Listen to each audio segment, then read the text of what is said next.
우리 하나님을 찬양할 이유라는 제목으로 말씀을 보겠습니다.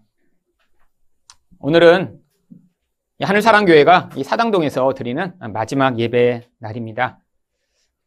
참 하나님이 신기하게도 지난 3년 반 전에 저희가 이곳을 떠나야 한다라는 상황을 알게 하셔서 교회 이전을 거의 3년 반을 준비해왔습니다.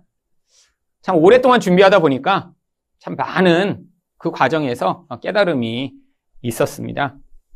제가 지난 3년 반 동안 깨달았던 가장 강력한 첫 번째 사실은 저희 생각과 하나님의 생각은 참 다르다라는 사실을 깨닫게 되었습니다.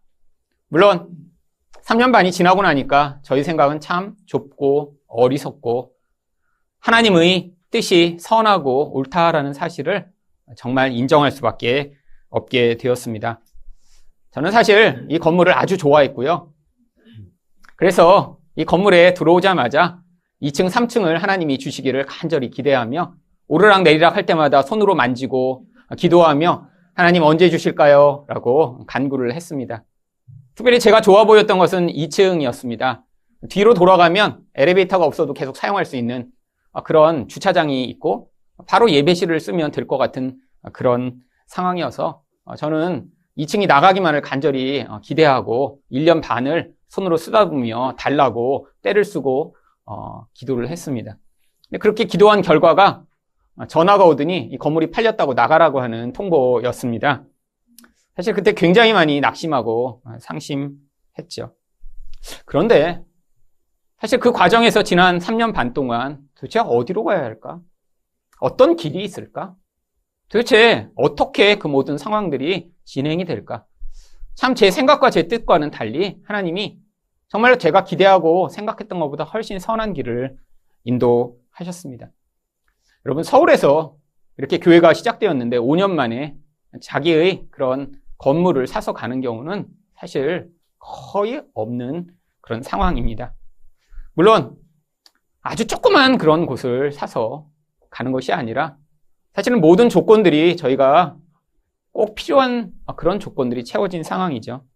교통도 편리하고 또 주차장도 넓고 또 엘리베이터가 4대나 있고 그다음에 지하실이 아닌 그런 넓은 공간이요.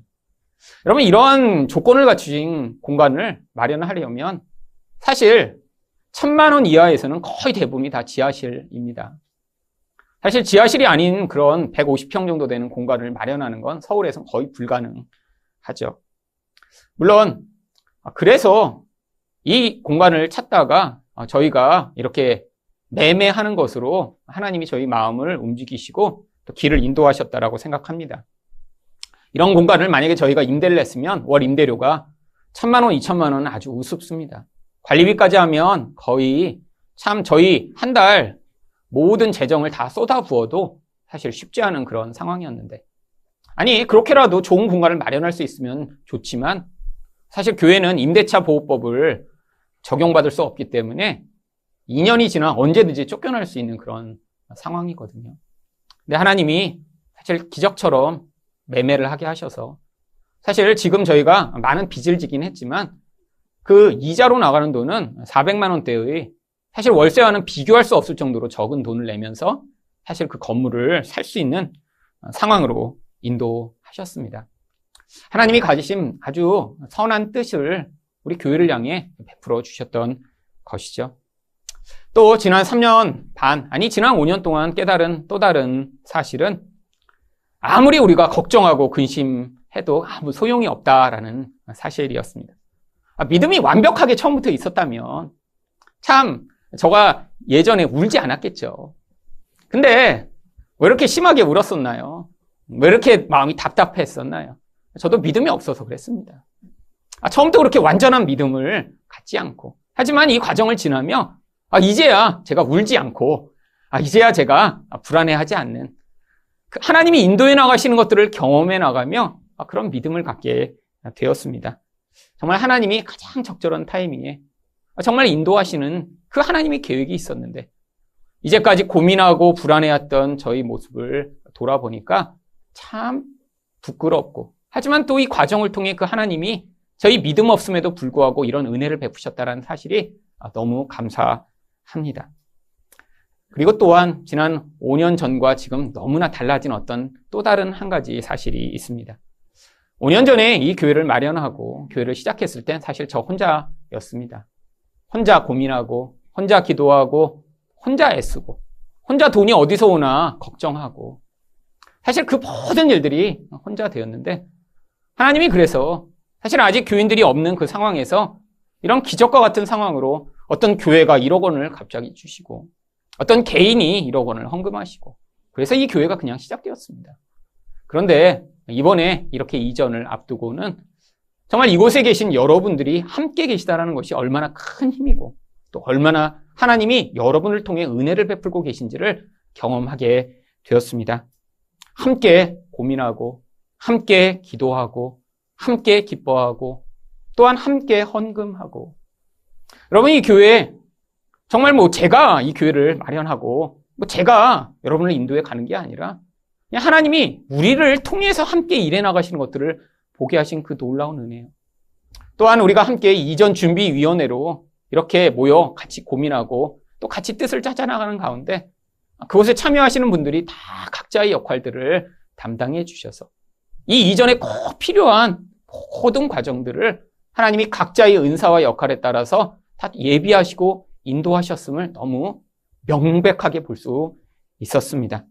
바로 이제 여기 계신 모든 분들이 하늘사랑교회로 이제 하나 되어 이렇게 모이게 되었음을 또 지난 이 이전의 과정을 통해 확인할 수 있었죠. 이런 이전의 과정을 통해 경험한 이 모든 것들, 정말 하나님의 은혜가 아니고는 설명할 수 없는 것들입니다. 이 모든 것들을 가장 적합하게 표현하는 말씀이 무엇인가 성경을 읽다가 오늘 147편을 발견했습니다. 바로 1절 말씀입니다. 할렐루야, 우리 하나님을 찬양하는 일이 선하며 찬송하는 일이 아름답고 마땅하도다. 여러분, 어떤 한 탁월한 개인이 어떤 일을 한 것도 아니고요. 또 우연히 어떤 일이 벌어진 것도 아니고 하나님이 이 모든 과정 가운데 행하시고 일하시고 이끄신 이 모든 것들을 우리가 세세하게 다 같이 경험할 수 있었죠. 여러분, 이 모든 과정의 끝이 무엇인가요? 와, 하나님의 은혜가 참 놀랍다. 우리 하나님 선하시다. 우리 하나님 참 좋으신 분이시다라는 것을 우리가 함께 고백할 수밖에 없습니다. 그래서 무엇이라고 얘기하나요? 찬양하는 것이 선하고 아름답고 마땅하다라고 시편 기자가 이야기를 하죠. 오늘 이 말씀을 통해 왜 하나님을 찬양하는 것이 필요한 것인가 함께 보기를 원합니다. 우리 하나님을 찬양할 이유는 무엇인가요? 첫 번째로 흩어진 자들을 모아 치유하시기 때문입니다. 2절 상반절 말씀을 보겠습니다.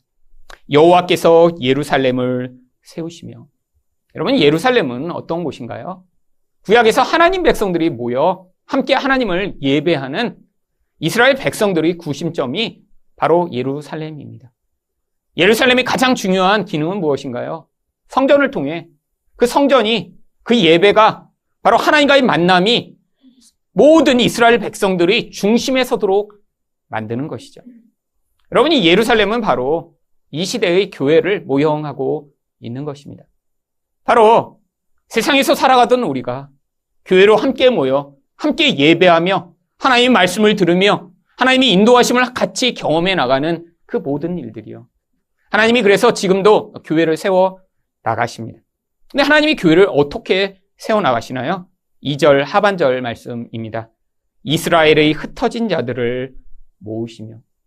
여러분, 교회는 건물이 아닙니다. 건물은 예배당이죠. 모임의 공간이죠. 하지만 진짜 교회는 무엇인가요? 사람들입니다. 바로 우리들이죠. 여러분, 우리들이 모여 함께 교회가 되어가는데 하나님이 그래서 이 예루살렘을 세우시고자 무슨 일을 하세요? 사람들을 불러 모으신대요.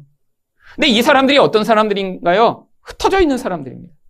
여러분, 구약이 예루살렘에 원래 그 예배 중심적으로 살던 이스라엘 백성들이 왜 사방으로 흩어져 살았죠? 여러분, 가장 중요한 이유는 전쟁 때문이었습니다. 전쟁으로 말미암아 포로가 되어버렸죠. 전쟁으로 말미암아 예배할 수 없는 상황이 벌어졌죠. 세상의 강력한 힘이 그들로 말미암아 핍박과 고통을 당하게 하며 결국 그들이 예배 중심적 삶에서 이렇게 이방으로 끌려가 고통하는 삶을 살게 만드셨습니다. 여러분, 또 다른 이유는 무엇인가요? 세상으로부터 받은 유혹 때문입니다. 다른 나라가 너무 화려하고 잘 사니까 우리도 저기에 가면 더 잘 살 수 있을 것 같아 라고 생각하며 사방으로 흩어진 것이죠. 여러분, 바로 교회에 모여 예배 중심적이며 하나님 중심적으로 살아야 할 하나님 백성들이 이렇게 흩어지게 되는 이유가 명백합니다. 첫 번째는 핍박 때문이죠. 예수 잘 믿으려고 하면 나타나는 그 핍박이요.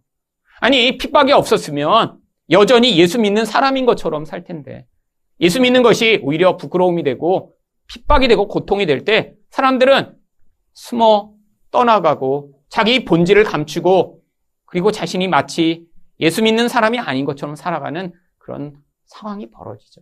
지금 북한에서 벌어지고 있는 모습입니다. 예수를 믿어도 정말 자기가 예수 믿는다라는 사실을 표현하지 못하고 모여서 함께 예배할 수 없는 그런 상황이에요. 그런데 왜 또 사람들이 흩어지게 되나요? 세상으로부터 받는 유혹 때문이죠.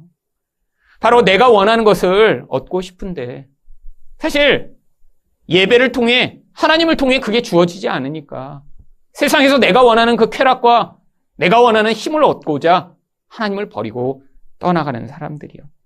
여러분, 그런데 때가 되면 하나님이 그들을 다시 불러 모으십니다. 여러분, 세상에서 당하는 이 핍박과 세상에서 당하는 이 유혹이 다 하나님께로 다시 나오게 만드는 도구가 되기 때문이죠. 여러분, 어떤 사람이 하나님께 돌아오게 되나요? 세상에서 핍박을 당해 고통을 당하는데 그 고통과 환난을 통해 하나님이 아니고는 답이 없구나. 내가 이 상황과 어려움을 내 힘과 내 능력으로 이겨내 보려고 애쓰고 노력하지만 하나님 앞에 나오지 않으면, 예배가 회복되지 않으면 나에게 길이 없구나라는 사람들이 다시 하나님께 돌아오게 됩니다. 여러분, 세상에서 그 유혹 때문에 떠나갔던 사람들이 언제 다시 회복되나요? 세상에서 그 쾌락을 추구했는데 세상의 힘을 아무리 많이 얻어 그것으로 자기의 즐거움과 기쁨을 삼으려고 했는데 그 깊은 공허로 말미암아 고통하는 자들이 다시 하나님께 나올 준비가 되는 것입니다. 여러분, 여기에 모인 여러분이 바로 그런 분들 아니신가요?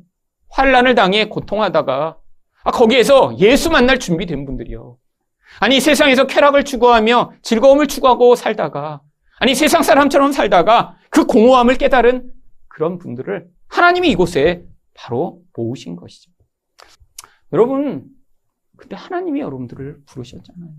정말 신기하게 오셨습니다. 어떤 분은 큐티책 보고 오시고, 어떤 분은 언니가 가라고 그래서 오시고, 어떤 분은 딸이 가라고 그래서 오시고, 어떤 분은 우연히 제가 다른 교회에 가서 설교한 설교 보고 오시고, 어떤 분은 성경 탐구 생활 듣고 오시고, 어떤 분은 우연히 오시고.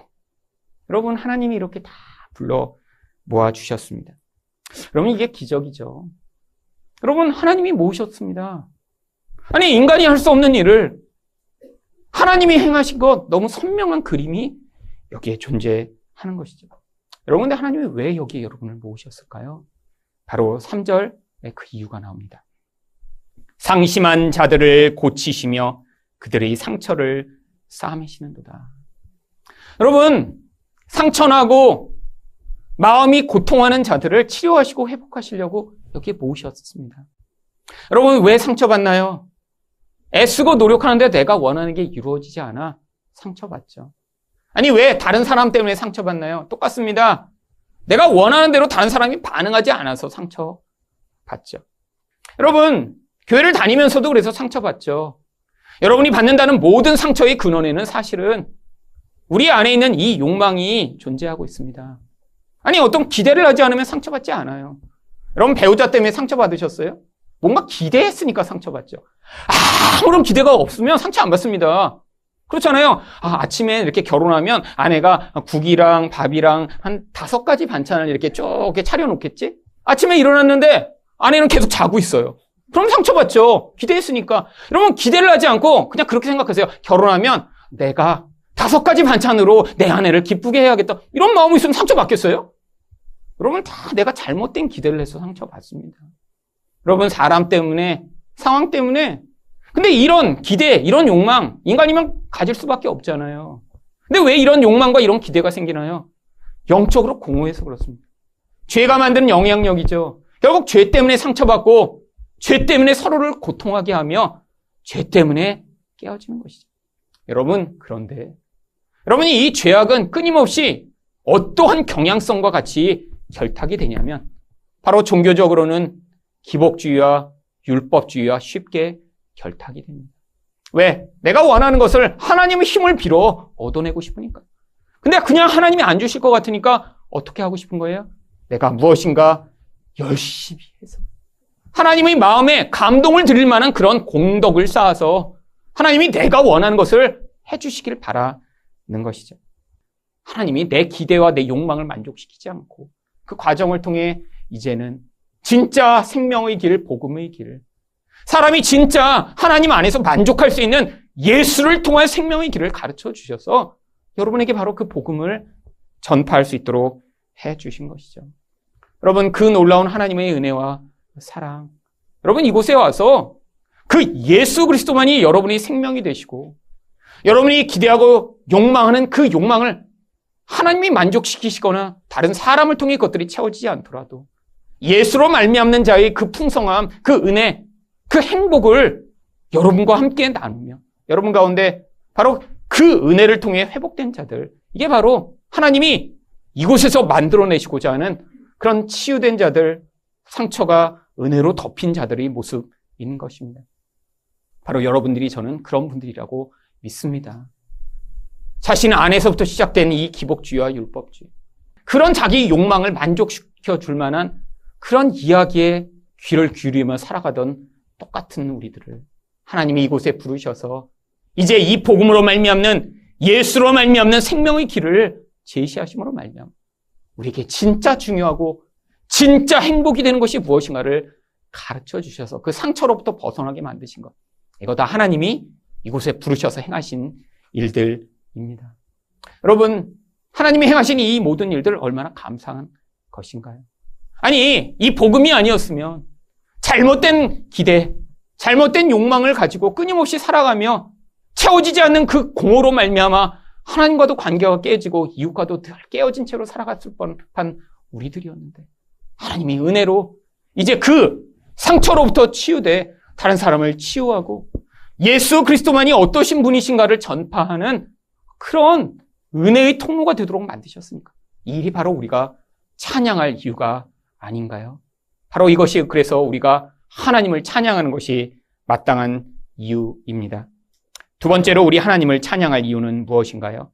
능력으로 겸손한 자들을 붙드시기 때문입니다. 4절 말씀을 보겠습니다. 그가 별들의 수요를 세시고 그것들을 다 이름대로 부르시는도다. 여러분, 별들의 숫자는 사실 정확히는 알 수가 없습니다. 과학자들이 아무리 세려고 해도 보이는 수준, 예측할 수 있는 수준에서 그 수를 세는 것이죠. 거의 무한대에 가깝다라고 합니다. 그런데도 과학자들은 끊임없이 세려고 하더라고요. 그래서 여러분, 세상에 가장 많은 숫자를 가진 게 또 모래알이 있잖아요. 모래알을 이렇게 한 손에 담으면 약 800만 개의 모래알이 담긴답니다. 그래서 그 숫자를 계산해 보니까 이 지구상에 존재하는 모래알의 숫자가 약 100해 정도 있대요. 100해. 여러분 모르시는 숫자죠? 해. 이 해라는 숫자가 뭐냐면 0이 22개가 붙은 거래요. 22개가. 하여튼 엄청 많은 숫자입니다. 근데 과학자들이 이 모래알의 숫자랑 같이 비교해서 하늘에서 존재할 것이라고 생각하는 별의 숫자를 셌더니 표본 조사를 통해 그걸 확장한 것입니다. 그랬더니 약간 700해 정도의 별이 존재할 것이다 라고 추정을 했습니다. 이 700해가 얼마나 많은 숫자냐면 7조에다가 100억을 곱한 숫자가 700해라고 합니다. 사실 엄청난 숫자죠. 여러분 근데 이런 많은 숫자를 하나님이 어떻게 하신대요? 다 센대요. 여러분 세는 것만이 아닙니다. 하나님이 어떻게 하신대요? 그것을 각각 이름으로 부르신대요. 이름으로요. 아니 어떻게 이렇게 하실 수 있죠? 왜 이런 이야기를 하는 걸까요? 갑자기. 바로 그 다음 절에 그 이유가 나옵니다. 5절 말씀입니다. 우리 주는 위대하시며 능력이 많으시며 그의 지혜가 무궁하시도다. 여러분 하나님이 얼마나 위대하시고 능력이 많으신가를 우리에게 이야기하고자 하나님이 별들의 숫자를 세고 그 이름도 다 부르신다라고 이야기를 하는 것이죠. 여러분 하나님은 이렇게 놀라우신 분이십니다. 근데 문제가 하나님이 이렇게 놀라우시다는 사실을 인정하지 않는 사람들이 너무나 많은 거예요. 아니, 피조물에 불과한 존재인데요. 여러분, 세상에 존재하는 이 별들, 여러분, 별들의 그 엄청난 규모와 그 크기.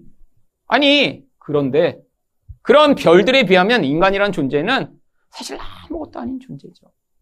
그런데 인간은 스스로 하나님을 하나님으로 인정하지 않는 경우가 너무나 많습니다. 왜요?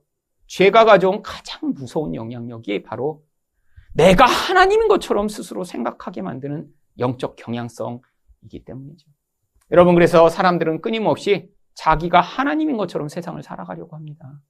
아니, 하나님인 것처럼 행세하려고, 그래서 부자가 되고 싶고 능력도 많이 가지고 좋은 학교도 나오고 내가 이런 능력이 있다는 걸 증명하고자 살아가는 사람들이 가득한데, 하나님이 이런 자들 가운데 복음으로 말미암아 우리에게 우리가 하나님이 아니라는 사실을 가르쳐 주실 때 그것들을 받아들이는 자들이 생겼습니다. 이 자들을 뭐라고 부르나요? 성경은 겸손한 자들이라고 부릅니다. 6절 상반절 말씀을 보시면 여호와께서 겸손한 자들을 붙드시고.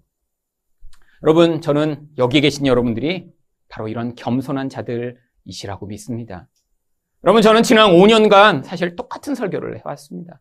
물론 성경 본문은 다르지만 성경에서 제가 설교한 그 모든 말씀을 요약하면 여러분은 죄인이고 그래서 예수 믿어야 된다는 사실을 지난 5년간 맨날 설교했습니다. 여러분, 물론 죄가 다양하고 죄가 우리가 인지하는 그런 드러난 수준의 모습이 아니기 때문에 인간 내면에서 나타나는 그 죄의 모습들을 제가 좀 상세하게 끄집어내서 이것도 죄고 저것도 죄라고 말씀드리긴 했지만 기본 골격은 그냥 여러분이 죄인이라는 거예요.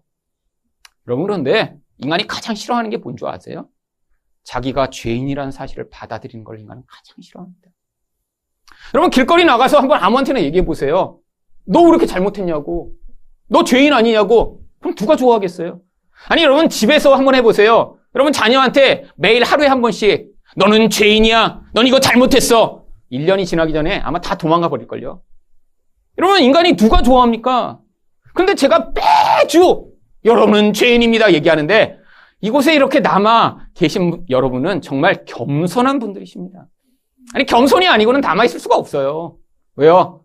인간은 자기 죄를 직면하는 것을 가장 싫어하니까. 자기 죄를 인정하는 순간 어떻게 돼버려요? 내가 하나님이 아니라는 사실이 폭로돼버려요. 그러면 평생토록 애쓰고 노력해온 그 하나님처럼 되고자 하는 그 가장 무서운 열망을 내려놔야 하거든요. 여러분, 그런데 이곳에 계신 여러분들이 내가 죄인입니다. 그래서 내가 예수님이 필요합니다라고 인정을 하시는 여러분들은 바로 정말 하나님이 인정하시는 바로 겸손한 분들이십니다. 여러분, 근데 하나님이 또한 그렇게 하나님을 하나님으로 인정하지 않는 자들에 대한 무엇을 약속하고 계신가요? 6절 하반절입니다. 악인들은 땅에 엎드러 뜨리시는도다. 여러분, 바로 자기가 하나님이 아닌 사실을 인정한 자만이 무엇을 할 수 있나요? 세상에 대한 이 악인들에 대한 심판을 하나님 손에 의탁드릴 수 있습니다. 복음을 온전히 받아들인 자만이 그래서 무엇을 할 수 있어요? 다른 사람을 정죄하고 심판하고자 하는 욕구에서 자유를 얻어. 그래서 내가 다른 사람을 용서할 수 있는 자리에까지 나아갈 수 있는 것입니다. 여러분, 내가 하나님처럼 되고자 하면 분명히 다른 사람을 판단합니다. 아니, 나도 완전하지 못해요. 아니, 나도 구멍이 많아요. 나도 문제가 많아요. 근데도 인간은 늘 어떻게 하고 싶죠? 다른 사람의 약점과 다른 사람의 문제를 파악한 다음에 그걸 지적하고 너는 왜 이렇게 하냐라고 손가락질하기 쉽습니다. 아니, 모르는 사람들한테는 속으로만 미워하죠. 여러분, 가까운 사람들한테는 끊임없이 그것들을 말로, 표정으로, 행동으로 드러내고 있지 않으신가요? 그런데 바로 우리도 그렇게 남만 지적하고 자기 죄는 끊임없이 인정하지 않던 자들이었는데 이 복음의 말씀을 통해 내가 죄인이구나. 그래서 예수님이 필요하고 그걸 받아들인 자마다 그 판단과 정죄의 자리로부터 하나님이 은혜로 회복하시는 은혜를 맛보게 되는 것. 바로 여러분이 그런 은혜로 말미암아 하나님이 주시는 겸손을 경험하게 있는 증거인 것입니다. 여러분, 하나님이 겸손한 자들을 어떻게 하신대요? 붙들어 주신대요. 하나님이 하늘사랑교회에 모인 여러분을 그래서 이 붙들고 계신 증거가 바로 이러한 모습으로 나타나는 것이죠. 여러분, 이렇게 겸손하게 된 자들이 그래서 뭘 할 수 있나요? 7절입니다. 감사함으로 여호와께 노래하며 수금으로 하나님께 찬양할지어다. 여러분, 교만한 채 살다 멸망과 심판을 당했어야 될 우리들인데 하나님이 우리를 이렇게 붙드셔서 결국 예수 믿게 하시는 이것 얼마나 놀라운 일인가요? 그래서 우리가 하나님을 찬양하는 것이 마땅한 것입니다. 마지막으로 우리 하나님을 찬양할 이유는 무엇인가요? 경외하는 자들을 기뻐하시기 때문입니다. 8절과 9절 말씀입니다. 그가 구름으로 하늘을 덮으시며 땅을 위하여 비를 준비하시며 산에 풀이 자라게 하시며 들짐승과 우는 까마귀 새끼에게 먹을 것을 주시는도다. 여러분, 시편 기자는 갑자기 하나님이 이 모든 만물 자연 가운데 비를 주셔서 그 풀들이 자라게 하신다고 해요. 아니, 심지어는 여기 나와 있는 들짐승과 우는 까마귀 새끼까지 먹을 것을 주시는 그런 하나님이시래요. 여러분, 제가 정말 집이 어렵고 또 경제적으로 힘들 때 참 이 구절 말씀을 늘 읽으며 하나님 앞에, 하나님, 이 까마귀 새끼도 울면 먹을 거 주시는데 저도 좀 주세요. 그때 늘 그렇게 기도했습니다. 이 구절이 정말 마음에 와서 막 박히더라고요. 아니, 까마귀 새끼도 주시는데 왜 난 안 주시는 것? 근데 주셔요, 계속. 근데 못 믿으니까 다음에 또 주실까? 불안하니까 하나님 나도 좀 주세요. 여러분, 믿음이 없어서 그랬던 것이죠. 여러분, 이것들을 못 믿는 이 인간이 그래서 무슨 일을 하게 되나요? 여러분, 인간만이 그래서 욕심이 생깁니다. 불안하니까요. 인간만이 무엇인가 많이 가져도 계속해서 그 가지고 있는 것들을 나눌 수 없죠. 그래서 하나님을 믿지 못하는 인간이 그 다음에 반응하는 것이 무엇인가요? 바로 힘을 추구하는 것입니다. 근데 하나님이 뭐라고 말씀하세요? 10절입니다.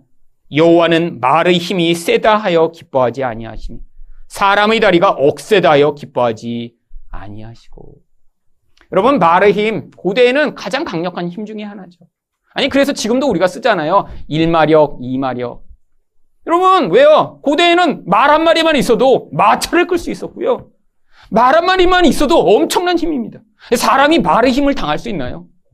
요즘은 엄청나게 큰 힘이 나타났죠. 기계를 통해. 여러분, 경차도 요즘 100마력입니다. 100마력. 옛날 같으면 말 100마리가 끄는 힘으로 지금 경차를 운전하고 계신 거예요. 그러니까 요즘은 아마 성경이 써졌으면 여호와는 스포츠카의 힘도 기뻐하시지 아니하며 이렇게 바뀌었겠죠. 여러분, 왜? 사람들이 눈에 보이는 힘을 의존하는 이유가 뭐라는 거예요? 하나님의 공급하심을 못 믿어서 그렇다는 거예요. 하나님은 까마귀 새끼가 울 때도 우리가 보면 아무것도 아닌 거 아니에요. 아니, 죽어도 괜찮은 그런 새끼인데 하나님이 그 우는 까마귀 새끼도 먹을 것을 주세요. 근데 인간만은 그걸 못 믿고 어떻게 해요? 내 힘으로 말미암아 내 미래를 보장받을 거야. 내가 더 강한 자가 돼서 내 미래에 이렇게 하나님께 간구하지 않아도 내 스스로 내 인생을 책임질 수 있는 그런 인생이 되고 싶어라고 살아가는 것이 우리들 아닌가요? 여러분, 그런데 이렇게 힘을 의존하고 살아가던 자들 가운데 하나님이 은혜로 말미암아 하나님의 공급과 하나님의 자비하심을 믿는 자들이 나타나게 만드십니다.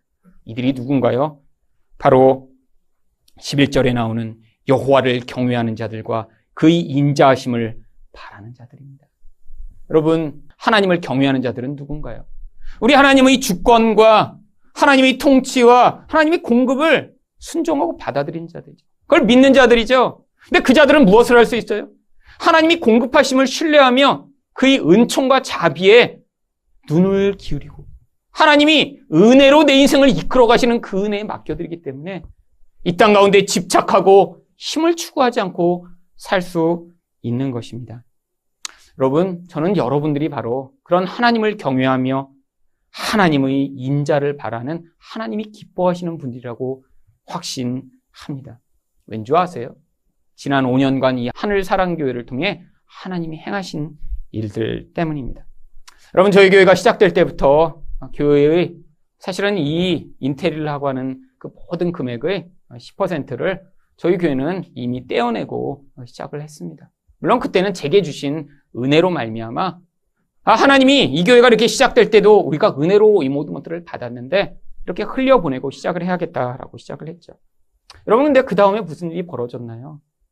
여러분들이 내시는 헌금, 여러분들의 헌신을 통해 사실 매년 얼마나 놀라운 일들을 하나님이 보게 하셨나요? 여러분, 2015년에 저희가 시작되고 나서 바로 그때부터 사실 저희 교회의 모든 절기헌금, 아니 중간중간에 또 어떤 특별한 목적이 있으면 하나님이 여러분들의 헌금을 통해 선교사님과 교회들을 섬길 수 있도록 계속해서 은혜를 베푸셨습니다. 2015년에는 부활절 헌금으로 모로코에 있는 우석윤 선교사님, 그 사막 가운데 우물을 뜯는 일들을 하도록 하셨어요. 여러분, 선교지의 사막 현장 가운데 물이 나오지 않아 몇 년을 고민하시다가 저희 교회의 부활절 헌금으로 우물이 콸콸 솟구치는 것을 기뻐하며 사진을 찍어 보내신 그 놀라운 은혜를 맛보게 하셨죠. 또한 여름에는 절기헌금도 아닌데 말레이시아의 장서찬 선교사님 자동차가 불에 타서 그 차량을 구입하는데 저희 헌금을 내서 그 차량을 구입하게 되었습니다. 가을에는 탈북자 교회인 생명나래의 교회가 시작하는데 사실 저희의 추수감사 헌금으로 그날 내야 할 인테리어 금액을 낼 수 있도록 사실은 하나님이 은혜를 베푸셨고, 부활절 헌금으로는 외국인 근로자 병원에 헌금을 할 수 있었습니다. 그 다음에는 또 모로코에 이제 학교를 세우는 기초공사를 하는데 땅을 살 수 있도록 우리 부활절 헌금이 사용됐고요. 또 가을에는 탈북자들의 회복학교에 그 헌금이 사용되고, 또 토기장이 교회가 개척하는데 인테리어 금액을 저희 교회에서 전액 부담해서 교회가 새롭게 시작될 수 있었습니다. 2017년에는 필리핀으로 선교 가는 김동성 목사님이 사실 선교 가시는 그날 저랑 연락이 돼서 인천공항에서 저랑 통화를 하다가 제가 이 선교사님한테 헌금을 보낸 것이 하나님이 인도하심이구나라고 생각을 하고 같이 헌금해서 여러분 김동성 목사님이 그 헌금을 받아 필리핀으로 가셨습니다. 근데 그때는 왜 하나님이 이렇게 급하게 이분을 만나게 하시고 이런 일들을 하셨나라고 했는데 사실 작년 연말에 저한테 연락을 주셨어요. 이 교회에 정말 너무나 빚진 그 은혜와 그 사랑으로 말미암아 자기가 필리핀에서 힘들 때마다 좌절될 때마다 그 은혜를 기억하며 사실 사역을 하고 있다고. 왜냐하면 그분이 필리핀으로 가신 게 원래는 어느 교회에서 사실은 쫓겨나서 가신 거예요. 어느 교회에 이렇게 담임 목사님부터 원로 목사님부터 다 친인척이 모든 것들을 장악하고 있는 교회인데 모르고 가셨다가 2년 만에 그 교회에서 이분을 그냥 쫓아낸 거예요. 사역지가 없이 방황하다가 정말 인생을 거의 포기하는 마음으로 필리핀으로 출발을 했는데 그때 하나님이 저희 교회 헌금으로 하나님이 나를 버리시지 않았구나 라는 사실을 기억나게 하시고 그분이 계속해서 사역을 할 수 있는 그런 은혜를 베푸셨다라고 하십니다. 여러분, 그리고 또 무슨 일이 있었나요? 또 탈북자들을 돕는 단체에 후원도 하고요.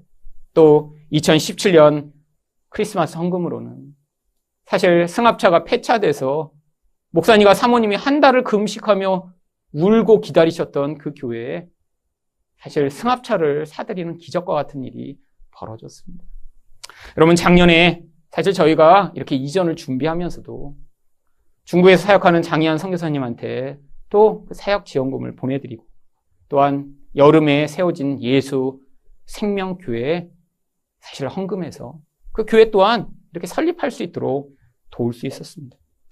여러분, 지난 5년간 정기 헌금, 정기 선교 헌금 후원뿐 아니라 이런 헌금들로 저희 교회에서 흘러간 돈이 3억 원이 훨씬 넘습니다. 여러분, 이거 사실 기적 같은 일 아닌가요? 여러분, 개척한 지 5년 됐는데 어떤 교회가 그런 교회가 있을 수 있나요? 근데 여러분들이 내신 거 아니에요. 사실 여러분들 그 돈을 가지고 계셨어도 뭐 어떤 놀라운 그 돈으로 기적과 같은 일을 혼자서는 할 수 없었는데 하나님이 교회로 모아 우리가 함께 헌금하며 함께 이 교회가 이런 놀라운 일들을 행하게 하신 것들을 보게 하시지 않았나요? 저희 노회에 어떤 큰 교회 목사님이 저한테 전화 오셨어요.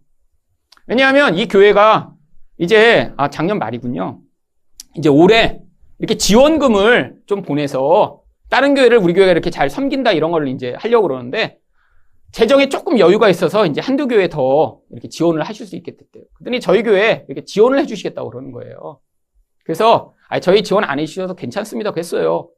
그랬더니 그리고 꼭 받으래요. 저희 보고. 지금 얼마나 힘들지 않니? 안 힘들다고, 괜찮다고. 그랬더니 그래도 받으라는 거예요.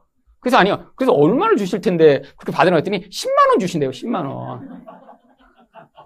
제가 한 500만 원쯤 되면 받으려고 그랬는데 그러더니 그러시는 거예요. 10만 원 우리 교회는 많이 여러 곳에 이렇게 하려고 10만 원씩 나눠서 하고 있다고. 여러분 큰 교회들이 하는 거죠. 어떻게 해요? 우리 교회 30교회를 후원합니다. 다 5만 원, 10만 원씩 후원해요.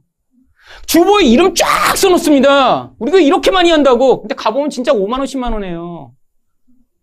생색 내는 거죠, 생색. 그래서 안 받겠다고 그랬어요. 근데 진짜 또 주시겠다는 거예요. 결정했대요. 찾기가 쉽지 않대. 그래서 제가 저희 교회가 어떻게 하고 있는지를 말씀을 드렸어요. 그래서 사실 겨울에 1,500만 원으로 승합차 사드렸고요. 그 전에 1,000만 원으로 선교사님 차 사드렸고요. 제가 이렇게 준지를 읊었더니 깜짝 놀라시는 거예요. 아니 1,400명 교회인데 1년 선교 예산이 저희보다 적어요.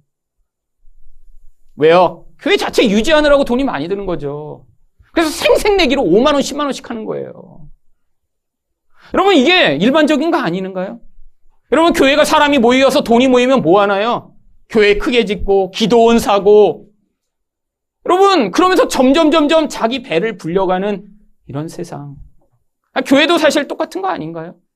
그래서 교회가 재산이 많이 늘어나 나중에는 처치 곤란이 되고 싸움이 나는 그런 모습들이요. 여러분 왜 그렇죠? 하나님을 경외하지 못해서 그래요. 하나님의 그 공급하심과 은혜를 신뢰하지 못해서 그렇죠. 여러분 저희 교회는 이미 3년 전에 이전할 것이 정해졌습니다. 그럼 저희 교회 돈 모았어야 하지 않나요? 3년 동안 열심히 돈 모아서 이 이전을 준비했어야 되지 않나요? 여러분 그렇게 생각하시는 분들도 계셨잖아요. 아니 우리 교회도 이전해야 되는데 왜 자꾸 남을 주나? 여러분 그런데 하나님을 신뢰하며 함께 이렇게 다른 더 약한 교회에 아니 스스로는 생존할 수 없는 그런 선교 현장 가운데 이 작은 교회를 통해 놀라운 일들을 행해 나가시는 것들을 함께 경험했습니다. 여러분 그 결과가 무엇인가요? 사실은 5년 만에 이렇게 우리가 함께 사실은 하나님이 은혜로 예비하신 곳으로 이전하게 되는 놀라운 축복을 받게 된 거죠. 여러분 저희가 돈을 몇 억을 모았으면 할 수 있었나요? 아닙니다. 돈으로 해결할 수 없는 거 아니에요. 여러분 정말로 이 건물을 저희가 마련했을 때 주변에 있는 모든 목사님들이 똑같은 얘기를 했어요. 어떻게 찾았냐고 어떻게. 아니 교회가 저희보다 훨씬 오래돼서 정말 저희가 가고 싶어 지금 가게 되는 바로 그런 건물을 계속 몇 년째 찾고 있던 목사님도 있었어요. 이미 10몇 년 목회했으니까 교회가 여러 돈을 쌓아놨습니다. 그래서 이미 15억 원 이상 그냥 가지고 있어요, 돈을. 교육관, 보증금 이런 걸로. 그래서 제가 고민하고 있으니까 그 목사님이 저한테 그러는 거예요. 빨리 결정하라고. 아니면 자기가 가겠다고. 그래서 그 말에 그냥 제가 확 그냥 결정했습니다. 막 자기가 돈이 다 있는데 지금. 여러분 그 교회 저희 같은 상황을 찾는데 없어갖고 지금 30억, 40억짜리 매물을 보고 있어요. 근데 없대요. 30억, 40억으로도. 여러분 돈이 있다고 해결되는 건가요? 아니에요. 하나님이 기적처럼 저에게 꼭 필요한 길로 인도하셨어요. 돈이 없었는데 왜요? 하나님이 이 교회와 여러분을 기뻐하신다는 증거라고 저는 믿습니다. 왜 이 하늘사랑교회를 통해 누구나 똑같이 살아가는 그런 세상 가운데 하나님 나라를 확장하고자 그 두려움을 벗어나 다른 연약한 자들을 돕는 그 하나님 나라의 원리가 이 교회를 통해 이루어지고 있으니까요. 하나님이 이 교회를 통해 이런 일들을 행하고 계신 것이죠. 여러분 지난 5년간 이 하늘사랑교회를 통해 하나님이 상처 있고 고통하는 자들을 불러 모으셔서 복음으로 말미암아 그 상처를 치유하게 하셨다고 저는 믿습니다. 하나님이 또 지난 5년간 자신이 죄인임을 깨닫고 예수만을 의존하는 자들을 이곳에 부르셔서 바로 여러분을 겸손한 자들로 만들어 가시고 계셨다고 저는 믿습니다.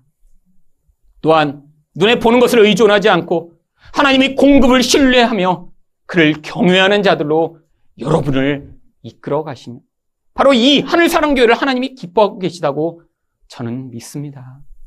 지난 5년간 우리 많이 연습했습니다. 지난 5년간 믿음이 없다가 또 믿음을 배워가기도 하고 하나님이 주시고 행하시는 놀라운 일들을 함께 경험하기도 했습니다. 이제 우리가 이전을 통해 하나님이 우리를 향해 무엇을 기대하실까요? 아니 우리만 치유받고 끝나는 게 아니라 아직도 이 복음의 비밀과 은혜를 받아야 할 자들에게 상처 입은 자들에게 이 복음을 전해야 할 사명이 우리에게 있지 아니한가요? 여러분 또 이 하늘사랑교회 세상의 힘이 아니라 예수만 의존하는 겸손한 자들이 모여 하늘나라의 그 영광과 기쁨을 경험할 수 있도록 하는 것이 우리 사명이 아닐까요? 계속해서 이 교회를 통해 하나님의 나라와 생명의 능력이 확장돼 도처에서 고통하며 눈물을 흘리며 그 하나님의 구원을 기다리는 자들에게 생명과 은혜를 흘려보내야 하는 것이 이 하늘사랑교회의 역할이 아닐까요? 여러분, 우리가 새로운 곳에서 바로 이런 교회로 지어져가며 성장해 나가기를 위해 우리가 애쓰며 기도해야 할 것입니다. 하나님의 은혜로 말미암아 이제 새로운 곳에서 함께 더 겸손히, 더 온전하게 하나님을 경외하는 여러분으로 하늘사랑교회로 지어져 가기를 기대하며 축원드립니다.